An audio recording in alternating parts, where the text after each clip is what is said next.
News ಅವರಿಗೆ ಸ್ವಾಗತ. ನಾನು ಲಕ್ಷ್ಮಣ ಹುಗಾರ್. ಮಂಡ್ಯ ಕಾಂಗ್ರೆಸ್ನಲ್ಲಿ ಎಲ್ಲವೂ ಕೂಡ ಸರಿಯಿಲ್ಲ. ಮತ್ತೆ ಮತ್ತೆ ಬಂಡಾಯದ ಬೆಂಕಿ ಹೊರಗೆ ಬರ್ತಾ ಇದೆ. ಕಾಂಗ್ರೆಸ್ ಒಂದು ಅಂತ ಮಾತನ್ನು ಹೇಳ್ತಾ ಇದ್ರು ಕೂಡ ಒಳಗಡೆ ಬೇಗುದಿ. ಇಬ್ಬರು ಪ್ರಮುಖ ನಾಯಕರ ಬೆಂಬಲಿಗರ ಒಂದು ರೀತಿ ಪ್ರತಿಷ್ಠೆ ಮತ್ತೊಮ್ಮೆ ಇವತ್ತು ಕೆಪಿಸಿಸಿ ಅಧ್ಯಕ್ಷ ಪರಮೇಶ್ವರ ಸಮ್ಮುಖದಲ್ಲೇ, ಸಂಸದೆ ರಮ್ಯಾ ಸಮ್ಮುಖದಲ್ಲಿ ನಡೆದಿರ್ತಕ್ಕಂಥದ್ದು. ಅಂದರೆ ಮಂಡ್ಯ ಕಾಂಗ್ರೆಸ್ನಲ್ಲಿ ಬಂಡಾಯದ ಬೆಂಕಿ ಈಗಲೂ ಕೂಡ ಅದು ಮುಂದುವರಿದೆ, ಅದು ಆರಿಲ್ಲ ಅನ್ನುವಂಥದ್ದು. ನಾನು ಈ ವಿಷಯದ ಬಗ್ಗೆ ಚರ್ಚೆ ಮಾಡ್ತೀನಿ. ಆ ಜಿಲ್ಲೆಯ ನಾಯಕರು ಕೂಡ ನಮ್ಮ ಜೊತೆ ಚರ್ಚೆಯಲ್ಲಿ ಭಾಗಿಯಾಗ್ತಾ ಇದ್ದಾರೆ. ಸೊ ಇವತ್ತು ರಾಜಕೀಯಕ್ಕೆ ಬಂದರೆ ಕಾಂಗ್ರೆಸ್ ಅಂದರೆ ಮಂಡ್ಯ ಜಿಲ್ಲಾ ಕಾಂಗ್ರೆಸ್ನಲ್ಲಿ ಬಂಡಾಯದ ಬೆಂಕಿ ಮತ್ತೊಮ್ಮೆ ಹೊರಗೆ ಬಂದಿದೆ. ಮಂಡ್ಯ ಜಿಲ್ಲೆಯಲ್ಲಿ ಲೋಕಸಭಾ ಚುನಾವಣೆ ಉಪಚುನಾವಣೆ ಆಯಿತು, ಎಲ್ಲ ನಾವು ಒಂದಾಗಿದ್ವಿ ಅನ್ನುವಂಥ ಮಾತನ್ನು ಹೇಳಿದ್ರು. ಅಲ್ಲೂ ಕೂಡ ನಾಗಮಂಗಲದ ಸಭೆಯಲ್ಲೂ ಕೂಡ ಕಾರ್ಯಕರ್ತರು ಹೊಡೆದಾಡಿದ್ರು. ಇವತ್ತು ಕೂಡ ಪ್ರಮುಖವಾಗಿ ಕೆಪಿಸಿ ಅಧ್ಯಕ್ಷರು ಮತ್ತು BL ಶಂಕರ್, ರಮ್ಯಾ ಅವರು ಹಾಜರಿದ್ದಂಥ ಸಭೆಯಲ್ಲಿ ಇವತ್ತು ಪಕ್ಷದ ಕಾರ್ಯಕರ್ತರು ಒಂದು ರೀತಿ ಹೊಡೆದಾಡಿಕೊಂಡಿದ್ದಾರೆ. ಅಂದರೆ ಕಾಂಗ್ರೆಸ್ ಮಂಡ್ಯ ಜಿಲ್ಲೆಯಲ್ಲಿ ಈಗಲೂ ಕೂಡ ಒಂದು ರೀತಿ ಬೂದಿ ಮುಚ್ಚಿದ ಕೆಂಡ, ಎಲ್ಲೂ ಬಣಗಳ ರಾಜಕಾರಣ ಇನ್ನೂ ಮುಂದುವರಿದೆ ಅನ್ನುವಂಥದ್ದು. ಸೊ ಈ ಒಂದು ಬಂಡಾಯ ಇವತ್ತೇನು ಕಾಂಗ್ರೆಸ್ ಅಧ್ಯಕ್ಷರ ಸಮ್ಮುಖದಲ್ಲಿ ಹೊರಬಿದ್ದಿದೆ. ಸೊ ಇದಕ್ಕೆಲ್ಲ ಏನು ಕಾರಣಗಳು, ಇದ್ರ ಬಗ್ಗೆ ಒಂದು ವಿಸ್ತೃತವಾದಂಥ ವರದಿ ಇದೆ. ಆ ವರದಿಯ ನಂತರ ನಾನು ಚರ್ಚೆ ಮಾಡ್ತೀನಿ.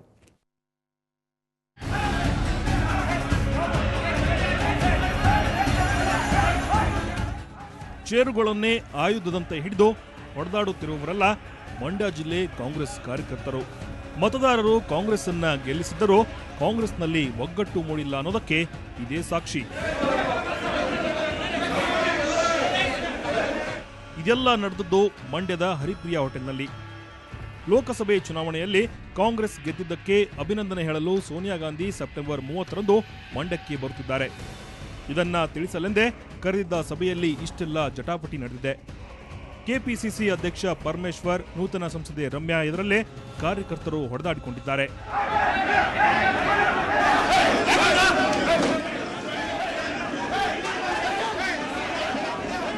ಸುದ್ದಿಗೋಷ್ಠಿಯಲ್ಲಿ ಅಂಬರೀಷ್ ವಿರೋಧಿ ಆತ್ಮಾನಂದರ ಬಣದಲ್ಲಿರುವ ಸತ್ಯಾನಂದ ಇದ್ದದ್ದೇ ಗಲಾಟೆಗೆ ಕಾರಣವಾಯಿತು.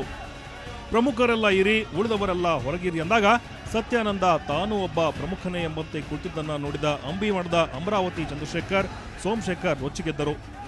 ಸತ್ಯಾನಂದನನ್ನ ಹೊರಗೆ ಕಳಿಸಲು ನಿಂತರು. ರೊಚ್ಚಿಗೆದ್ದ ಕಾರ್ಯಕರ್ತರನ್ನ ಸಮಾಧಾನ ಪಡಿಸುವ ಕೆಲಸಕ್ಕೆ ಪರಮೇಶ್ವರ್ ಆಗಲಿ ರಮ್ಯಾ ಆಗಲಿ ಪ್ರಯತ್ನವನ್ನೂ ಮಾಡಲಿಲ್ಲ.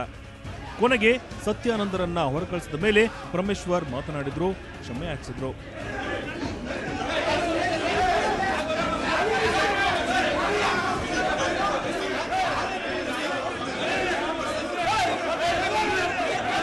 ಏನು ಸಣ್ಣ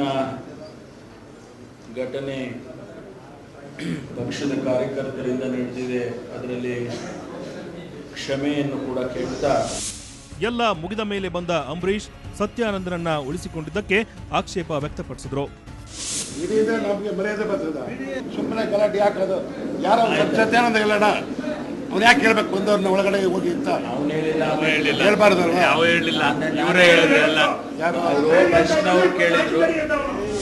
ಮಂಡ್ಯದಲ್ಲಿ ಇದು ಇಂದು ನಿನ್ನೆಯ ಗಲಾಟೆಯೇನೂ ಅಲ್ಲ. ಅಸೆಂಬ್ಲಿ ಚುನಾವಣೆ ಶುರುವಾದಾಗಿನಿಂದಲೂ ಮಂಡ್ಯ ಕಾಂಗ್ರೆಸ್ಸಿಗರು ಬೀದಿಯಲ್ಲೇ ನಿಂತು ಹೊಡೆದಾಡುತ್ತಿದ್ದಾರೆ. ಅಲ್ಲಿ SM ಕೃಷ್ಣ ಅವರದೊಂದು ಗುಂಪು, ಅಂಬರೀಷ್ ಅವರದೊಂದು ಗುಂಪಾಗಿದೆ ಅನ್ನೋದು ಈಗ ರಹಸ್ಯವೇನೂ ಅಲ್ಲ. ಈಗ ಸೆಪ್ಟೆಂಬರ್ 30ಕ್ಕೆ ಸೋನಿಯಾ ಗಾಂಧಿ ಬರುತ್ತಿದ್ದಾರೆ. ಹೀಗೆ ಇದ್ದರೆ ಇವರು ಸೋನಿಯಾ ಎದುರು ಹೀಗೆ ಕಿತ್ತಾಡಿಕೊಂಡರೂ ಅಚ್ಚರಿ ಪಡಬೇಕಿಲ್ಲ. ಮಂಡ್ಯದಿಂದ ಕ್ಯಾಮರಾಮನ್ ಯೋಗೇಶ್ ಜೊತೆ ಮಂಜುನಾಥ್ ತಾಳಮಕ್ಕಿ, ಸುವರ್ಣ ನ್ಯೂಸ್. ಸೊ ಇದು ಮಂಡ್ಯ ಕಾಂಗ್ರೆಸ್ನಲ್ಲಿನ ಆರದ ಬೆಂಕಿ ಅಂತ ಹೇಳ್ಬೋದು. ಯಾಕಂತಂದರೆ ಹಿಂದೆ ಲೋಕಸಭಾ ಚುನಾವಣೆಗೆ ಮುನ್ನ ಕೂಡ ಇದೇ ರೀತಿ ನಾವೆಲ್ಲ ಒಂದಾಗಿದೆ ಅಂತ ಹೇಳಿದ್ರು. ಆದರೆ ವಿಧಾನಸಭಾ ಚುನಾವಣೆಯಲ್ಲಿ ಕೂಡ ಇದೇ ರೀತಿಯ ಹಾದಿ ಬೀದಿ ರಂಪಾಗಿರ್ತಕ್ಕಂಥದ್ದು ಕೂಡ ನಾವು ಗಮನಿಸ್ಬೋದು. ಯಾಕಂದರೆ ಶ್ರೀರಂಗಪಟ್ಟಣದ ಅಭ್ಯರ್ಥಿ ವಿಚಾರದಲ್ಲಿ ರವೀಂದ್ರ ಶ್ರೀಕಂಠೇಗೌಡರ ವಿಚಾರದಲ್ಲೂ ಕೂಡ ಇದೇ ರೀತಿ ಮತ್ತು ಅಂಬರೀಷ್ ಮಧ್ಯೆ ನಡೆದಿರ್ತಕ್ಕಂಥದ್ದು ರಾಜಕೀಯವಾದಂಥ ಒಂದು ರೀತಿ ಭಿನ್ನಮತವೇ. ನಂತರವೂ ಕೂಡ ಅದು ಮುಂದುವರೆದಿರ್ತಕ್ಕಂಥದ್ದು ಮತ್ತೆ ಈಗ ಸ್ಫೋಟಗೊಂಡಿದೆ. ಆದರೆ ಈಗ ಕಾಂಗ್ರೆಸ್ನ ಮಂಡ್ಯ ಜಿಲ್ಲೆಯಲ್ಲಿ ಯಾಕೆ ಮತ್ತೆ ಮತ್ತೆ ಈ ರೀತಿಯ ಭಿನ್ನಮತ ಸ್ಫೋಟ ಆಗ್ತಾ ಇದೆ, ಕೈ ಕಲಹ ಆಗ್ತಾ ಇದೆ? ಇದಕ್ಕೆ ಮೊನ್ನೆ ನಡೆದಂಥ ಮಂಡ್ಯ ನಗರಸಭೆ ಚುನಾವಣೆ ಕೂಡ ಒಂದು ಕಾರಣ ಅನ್ನುವಂಥದ್ದು. ಆ ಸಂದರ್ಭದಲ್ಲಿ ಮಂಡ್ಯ ಜಿಲ್ಲೆಯಲ್ಲಿ ಕಾಂಗ್ರೆಸ್ ಅಭ್ಯರ್ಥಿ ಸೋಲ್ತಾರೆ, ಅಲ್ಲಿ ಪಕ್ಷೇತರ ಅಭ್ಯರ್ಥಿ ಗೆಲ್ತಾರೆ. ಸೊ ಹಾಗಾಗಿ ಅಲ್ಲೆಲ್ಲ ಒಂದು ಕಡೆ ಅವ್ಯವಹಾರ ಆಗಿದೆ, ಹಣದ ಆಮಿಷ ಆಗಿದೆ ಅನ್ನೋಂಥ ಆರೋಪಗಳು ಕೂಡ ಬಂದಿದ್ದಾವೆ. ಸೊ ಆ ಒಂದು ವಿಷಯಕ್ಕೆ ಸಂಬಂಧಪಟ್ಟಂತೆ ಆಗ ಯಾರ್ಯಾರು ಏನೇನು ಮಾತಾಡಿದ್ರು, ಅಮರಾವತಿ ಚಂದ್ರಶೇಖರ್ ಮೇಲೂ ಕೂಡ ಆರೋಪ ಇತ್ತು. ಅದೇ ಸಂದರ್ಭದಲ್ಲಿ ಬೋರೇಗೌಡ ಅಂತ ಕಾಂಗ್ರೆಸ್ನ ನಗರಸಭಾ ಸದಸ್ಯ ಗಂಭೀರವಂತ ಆರೋಪ ಮಾಡಿದರು, ನಾನೊಬ್ಬ ನಿಷ್ಠಾವಂತ ಕಾಂಗ್ರೆಸ್ ಕಾರ್ಯಕರ್ತ, ನನಗೆ ಆ ಪಟ್ಟ ತಪ್ಪಿತು, ಎಲ್ಲೋ ಒಂದು ಕಡೆ ಪಕ್ಷದ ಹೊರಗಡೆ ಇರೋರಿಗೆ ಸಿಕ್ತು ಅನ್ನುವಂಥದ್ದು. ಸೊ ಆ ಸಂದರ್ಭದಲ್ಲಿ ಬೋರೇಗೌಡ ಮತ್ತು ಅಮರಾವತಿ ಚಂದ್ರಶೇಖರ್ ಏನು ಹೇಳಿದರೆ ನೋಡೋಣ ಬನ್ನಿ. ಜನತಾ ದಳದವರು ಹಾಕಿದ್ರು, ನಮ್ಮ ಪಕ್ಷದ ನನಗೆ ದುಡ್ಡು ಇಲ್ವಲ್ಲ ಕೊಡೋಕ್ಕೆ, ಅವ್ರಿಗೆಲ್ಲ ಬೆದರಿಕೆ, ಬೋರೇಗೌಡಂಗೆ ಹಾಕ್ಬಿಟ್ರೆ ಹಂಗಾಗೋಯ್ತದೆ ಹಿಂಗಾಗೋಯ್ತದೆ. ಯಾವ ಥರ ಬೆದರಿಕೆ? ಹಂಗೆ ಹಿಂಗೆ ಅಂದ್ರೆ ಯಾವ ಥರ? ಹಂಗೆ ಹಿಂಗೆ ಅಂದರೆ ಆಮಿಷ. ನಂತ ದುಡ್ಡು ಇಲ್ದಿರೋದಕ್ಕೆ. ಎಷ್ಟು ಕೇಳಿದ್ರು ಮತ್ತು ಯಾರು ಕೇಳಿದ್ರು? ಅಮರಾವತಿ ಚಂದ್ರಶೇಖರಣ್ಣವರು 50 ಲಕ್ಷ ತಗೋಬ 70 ಲಕ್ಷ ಖರ್ಚು ಮಾಡೋವನೇ ಅಂದರು. ಹೇಳ್ದೆ ನಮ್ಮ ಮನೇಲಿ. ನನ್ನ ತಮ್ಮ ನಮ್ಮ ಪೆಟ್ರೋಲ್ ಬಂಕ್ ಸುರೇಶ್ ಅವರು 10 ಗುಂಟೆನ ಕ್ರಯ ಮಾಡಿ ತಗೊಂಡೋದ್ರು ದುಡ್ಡ. ಕಡೆಗೆ ತಿರ್ಗಿ ಸತ್ಯೇಶ್ವರೆಲ್ಲ ಹುಡುಗರು ಇದ್ರು. ಸಿದ್ದರಾಜು ಹೆಸರು ಅಂಬರೀಷ್ ಅಣ್ಣಂದೇ ಫೈನಲ್ ಅಂದರು. ನಂಗೆ ಅಂಬರೀಷ್ ಅಣ್ಣ ಹೇಳಿದ್ರು, ಹೋಗೋ ಎಲೆಕ್ಷನ್ ಚುನಾವಣೆ 5 ದಿವಸ ಹೋಗೋ ನೀನು ಅಧ್ಯಕ್ಷ ಆಯ್ತಿ ಅಂತ ಹೇಳಿದ್ರು. ಲಂಚ ಕೇಳಲಿಲ್ಲ ಅವರು. 70 ಲಕ್ಷ ಖರ್ಚು ಮಾಡೋವನೇ, 50 ಲಕ್ಷ ತಗೋಬಾ ನಿನ್ಗಾದ್ರೆ ಅಂತ ಹೇಳಿದ್ರು.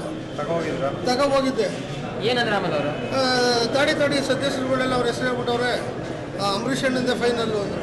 ಅಂಬರೀಷ್ ಅಣ್ಣವ್ರಿಗೆ ಇವರಾಗೆ ನನಗೆ ಹೇಳ್ಬಿಟ್ಟು ಬಂದಿದ್ದೆ, ಅಣ್ಣ ಹಿಂಗೆ ಅಂತ. ಕಡೆಗೆ ಅಣ್ಣನ ಕೇಳ್ಕೊಂಡೆ, ಅಣ್ಣ ನಿನ್ನ ಅಭಿಮಾನಿಗೆ ಬೋರ್ಡಲ್ಲಿ ಒಂದು ಹೆಸರು ಬರ್ಲಿಕ್ಕೆ ಅಣ್ಣ ಅಂತ.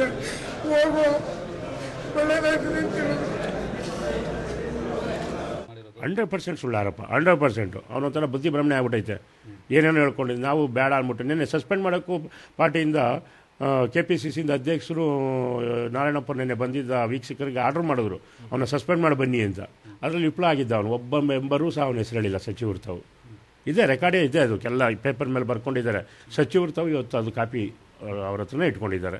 ನನಗೆ ಯಾವ ಒಬ್ಬ ಮೆಂಬರು ಸಿಕ್ಕಲಿಲ್ವಲ್ಲ, ಏನು ಮಾಡೋಕ್ಕಾಗ್ತಿಲ್ಲ ಅಂತೇಳಿ ಈ ಹತಾಶ ಆಗಿ ಈ ಥರ ಬುದ್ಧಿ ಭ್ರಮಣೆ ಆದಂಗೆ ಆಗ್ಬಿಟ್ಟಿದೆ ಅವನಿಗೆ. ಮೊದಲೇ ಏನೋ ಬಾಯಿಗೆ ಬಂದದ್ದು ಮಾತಾಡ್ಕೊ ಓಡಾಡ್ತಾ ಇದ್ದಾನೆ. ಏನಕ್ಕೆ ಹೇಳ್ತೀವಿ 50 ಲಕ್ಷನ? ಏನಕ್ಕೆ 50 ಲಕ್ಷ? ಏನಕ್ಕೆ? ಸರ್ಕಾರ ಇದೆ, ಸಚಿವರಿದ್ದಾರೆ. ಸೊ ಇದು ಮಂಡ್ಯ ಕಾಂಗ್ರೆಸ್ನ ಭಿನ್ನಮತ ಏನು ಸ್ಫೋಟ ಆಗಿದೆ, ಬಣಗಳ ರಾಜಕಾರಣ ಏನು ಬೀದಿಗೆ ಬಂದಿದೆ, ಒಂದು ರೀತಿ ದಾಯದ ಕಾಲ ಕಾಂಗ್ರೆಸ್ನಲ್ಲಿ ಮಂಡ್ಯದಲ್ಲಿ ಈಗಲೂ ಕೂಡ ಇದೆ ಅನ್ನುವಂಥದ್ದು ಸ್ಪಷ್ಟ ಆಗಿದೆ. ಇದ್ರ ಬಗ್ಗೆ ಸಚಿವ ಅಂಬರೀಷ್ ಏನು ಹೇಳಿದರೆ ಬನ್ನಿ ನೋಡೋಣ.